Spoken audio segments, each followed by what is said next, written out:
गौतम बुद्ध मराठी निबंध। जगातील महान धर्मप्रवर्तक आणि तत्वज्ञानामध्ये गौतम बुद्ध यांचे स्थान अग्रण्य आहे।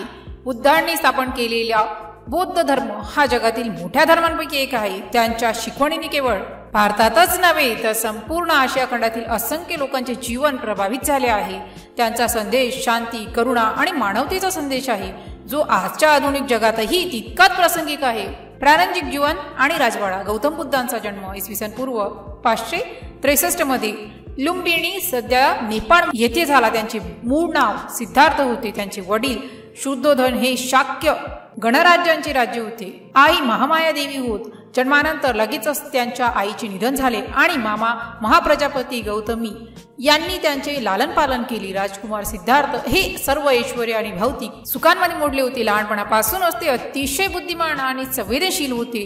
त्यांच्या वडिलांनी त्यांना जगातील दुःखांपासून दूर ठेवण्याचा प्रयत्न केला आणि राजवाड्यातच सर्व सुखोपभोग उपलब्ध करून दिले। 4 महान सत्यदर्शन आणि गृहत्याग। एके दिवशी राजवाड्याबाहेर फिरत असताना सिद्धार्थांनी 4 दृश्य पाहिली, ज्यांनी त्यांच्या जीवनाला पूर्णपणे नवी दिशा दिली। त्यांनी एक वृद्ध माणूस वार्धक्य, एक आजारी माणूस आजार, एक मृत व्यक्ती मृत्यू आणि शेवटी एक संन्यासी पाहिला। पहिल्या 3 दृश्यांमध्ये त्यांना जगातील दुःखाची जाणीव झाली आणि 4थ्या दृश्यातील संन्यासाच्या शांत आणि तृप्त चेहऱ्यामुळे त्यांना जीवनाच्या सत्याचा शोध घेण्याची प्रेरणा मिळाली। मग एका रात्री त्यांनी आपली पत्नी यशोधरा आणि नवजात मुलगा राहुल यांना सोडून संसाराचा त्याग केला। या घटनेला महाभ्रीम निष्क्रम म्हणतात। ज्ञानप्राप्ती, बुद्धतत्व।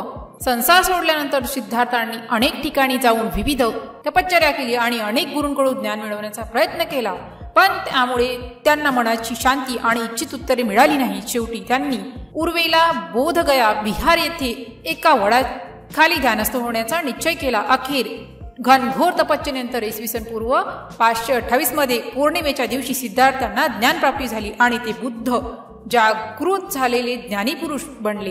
त्या झाडाला आज बोधिवृक्ष म्हणतात आणि ती जागा बोधगया म्हणून प्रसिद्ध आहे। बुद्धाची शिकवण धम्म। ज्ञानप्राप्तीनंतर बुद्धांनी आपल्या शिकवणीचा प्रसार करण्यास सुरुवात केली। सारनाथ येथे त्यांनी आपले पहिले प्रवचन दिले, ज्याला धम्मचक्र प्रवर्तन म्हणतात। त्यांच्या शिकवणीचा मुख्य आधार 4 आर्य सत्वे आणि अष्टांगिक मार्ग हा आहे। 4 आर्य सत्वे दुःख आहे, जीवन दुःखमय आहे, जन्म, वार्धक्य, आजार, मृत्यू, इच्छित गोष्टी न मिळणे हे सर्व दुःखरूप आहे। दुःखाचे कारण आहे तृष्णा।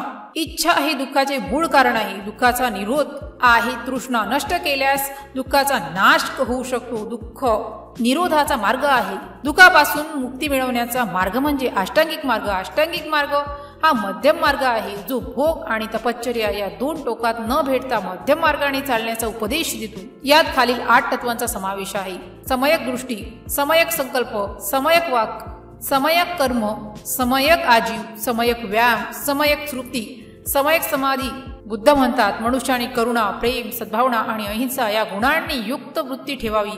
कर्म विकल्पाच्या तत्वावर त्यांचा विश्वास होता। त्यांनी जातीभेद आणि कर्मकांडाला विरोध केला आणि सर्व मानवांमध्ये समानता वाचवण्याचा उपदेश केला। महापरिनिर्वाण। बुद्धांनी आपले आयुष्य धम्माच्या प्रसारात घालवले। अखेर 80 वर्षाचे असताना इसवी पूर्व 483 मध्ये कुशीनगर उत्तर प्रदेश येथे त्यांचे निधन झाले। त्याला महापरिनिर्वाण म्हणतात। निष्कर्ष: गौतम बुद्ध हे केवळ एक धार्मिक नेते नव्हते, तर एक महान मानवतावादी तत्वज्ञ होते। अपदीपो भव, तूच तुझा दीप बन हे त्यांचे संदेश माणसाला स्वतःवर विश्वास ठेवण्यास शिकवते। जगात शांती, सद्भाव आणि करुणा निर्माण करण्याचा त्यांचा संदेश आजही अमूल्य आहे। त्यांचे तत्वज्ञान केवळ भारतासाठीच नव्हे तर संपूर्ण मानवजातीसाठी एक मोलाचे वडुलपीत ज्ञानभंडार आहे। जर या पोस्टशी संबंधित काही गोंधळ असेल किंवा आपल्याला अशा कोणत्याही विषयाची माहिती हवी असेल तर कृपया खालील दिलेल्या कमेंट बॉक्सद्वारे आपले प्रश्न आम्हाला विचारू शकता। या पोस्टशी संबंधित आणखीन काही प्रश्न असतील आपण आम्हाला ते देखील सांगू शकता की आम्ही त्या समस्या नक्कीच सोडवू।